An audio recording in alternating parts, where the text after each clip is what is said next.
Open up VScode and get ready to make your first robot project. On the top right, there should be a WPILIB icon. Click on it and it'll show you different options available for you. Avoid most of these for now and click on the Create New Robot Project. For this series, we will be using the Timer Robot template for our base.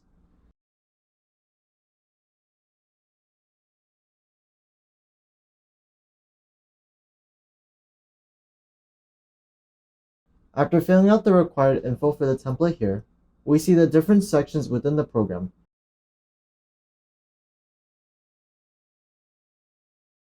Such as the teleopPeriodic, which runs continuously when it is in teleop, and the teleopInit, which only runs once in the teleop part of the match.